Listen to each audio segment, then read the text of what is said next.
Assalamualaikum warahmatullahi wabarakatuh. Alhamdulillahirabbil alamin wa bihi nasta'in wa ma umuri dunya waddin.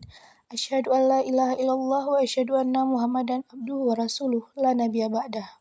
Buat langkah yang pertama, marilah sama-sama kita memuja dan memuji Allah, yang mana oleh Allah yang telah memberikan kita sehat badan, sehat pikiran, sehingga kita dapat melaksanakan kegiatan seperti biasanya.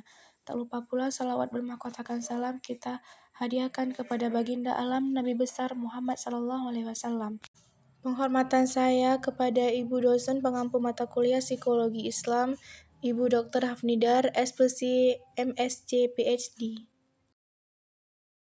Izinkan kami dari kelompok 11 memaparkan hasil kerja kelompok kami, yang berjudul Pengabdian Masyarakat dalam Psikologi Islam.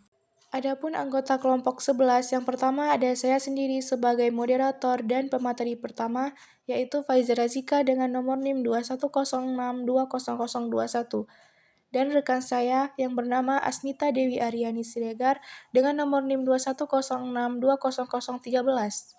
Yang pertama ada landasan dan tujuan pengabdian dalam psikologi Islam. 1. Landasan pengabdian kepada masyarakat merupakan salah satu poin dari Tridharma perguruan tinggi. Tridharma ini terdiri atas pendidikan, penelitian, pengabdian pada masyarakat. Tridharma memiliki peran yang sangat penting untuk mencapai tujuan nasional Indonesia sekaligus menjawab tantangan bangsa Indonesia di masa yang akan datang. Dalam Undang-Undang Nomor 12 Tahun 2012 Pasal 1 Ayat 11 menyatakan bahwa pengabdian kepada masyarakat diartikan sebagai kegiatan sivitas akademika yang memanfaatkan ilmu, pengetahuan, dan teknologi untuk memajukan kesejahteraan masyarakat dan mencerdaskan kehidupan bangsa.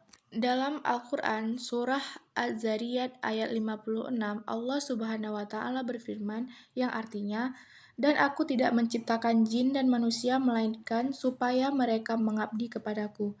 Dari penjelasan tersebut dapat disimpulkan bahwa ibadah adalah hal yang sangat melekat pada perjalanan hidup manusia. Seumur hidup, maka tugas untuk beribadah berlaku sepanjang hidup, dan sebagai manusia memiliki kewajiban untuk mengabdi kepada Allah.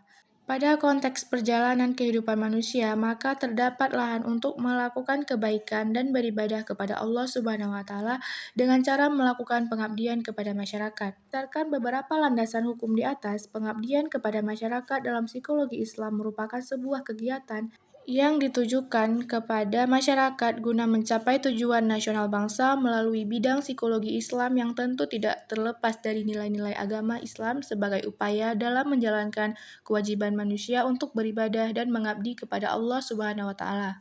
Selanjutnya ada ciri pengabdian masyarakat dan psikologi Islam.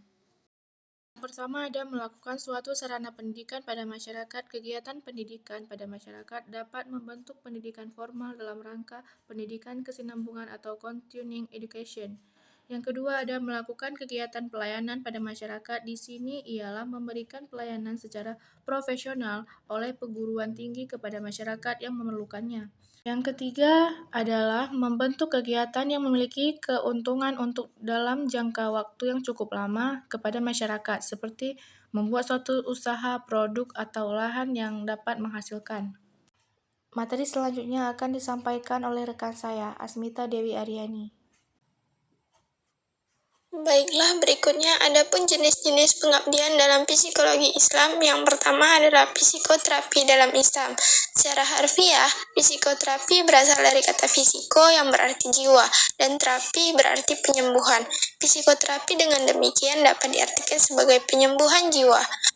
Dalam hubungan dengan Islam, psikoterapi adalah proses pengobatan dan penyembuhan suatu penyakit, apakah mental, spiritual, moral, maupun fisik, dengan melalui bimbingan Al-Quran dan Al-Husnah Nabi SAW.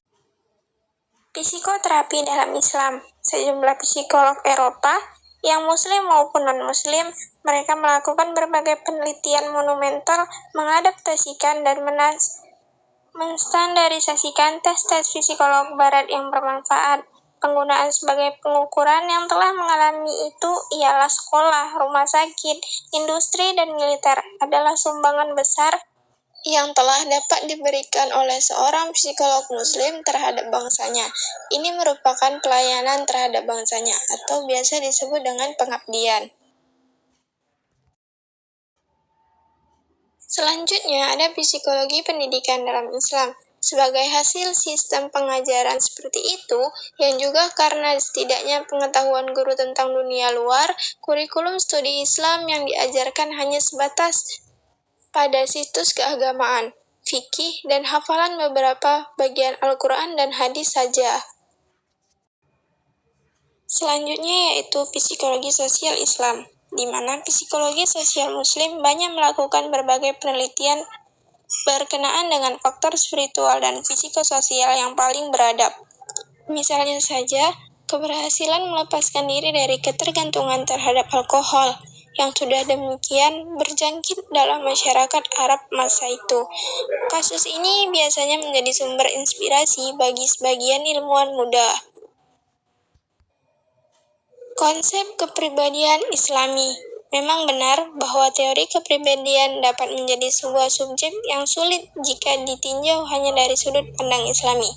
Bagaimanapun, Al-Quran yang suci dan hadis secara jelas membicarakan konsep khusus yang mendasari tingkah laku manusia secara individual dan kolektif.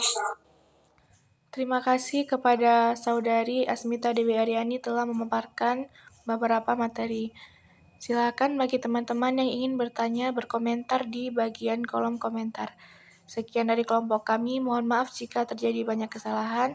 Saya akhiri, wassalamualaikum warahmatullahi wabarakatuh.